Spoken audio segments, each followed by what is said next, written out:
So, Rona, what are you seeing in practice here? And is what Jinja is describing, is that an outlier or is that a normal experience for parents? It's not only not an outlier, I'd say it's universal.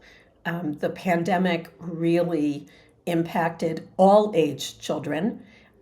We actually did some research on preschoolers, and unlike teens who could connect socially online during the pandemic, preschoolers don't chat online with their buddies. And so they miss the developmental window at the age of 2 and 3 and 4 when you first start going away from your parents and beginning to develop relationships with other human beings, even with other adults like nursery school teachers and kindergarten teachers. What we heard over and over again from educators was that the students are 2 years behind where they should be once schools opened. And it's not just 2 years behind academically, it's 2 years behind socially.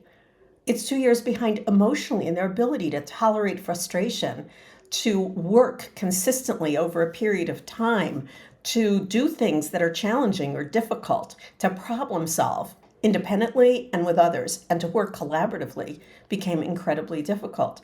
Now, part of this, and I have to say that I love being on a podcast about technology with two technology gurus. And I am an old lady who is really happy when I can get certain things to work in my techno world. But what I want to say is that it's not all bad.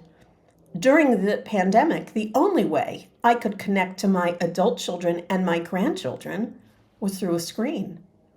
And even beyond the pandemic, I'm blessed with a family that is spread across the globe. And the way that we stay a family and part of each other's lives is thanks to the wonders of technology.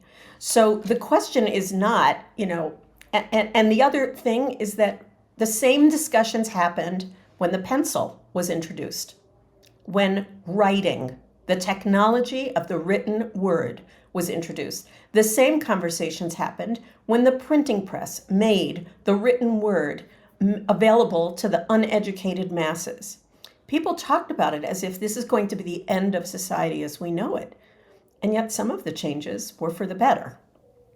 Absolutely. And I led off this discussion saying, let's talk about the right way that kids could use technology, not whether they should or should not, because it seems like it's going to be a fact of life, and there's nothing that we're going to really do about that. And there is a lot of benefit. So I think we're going to really focus on sort of what the impact is and then what the right way to use this technology is.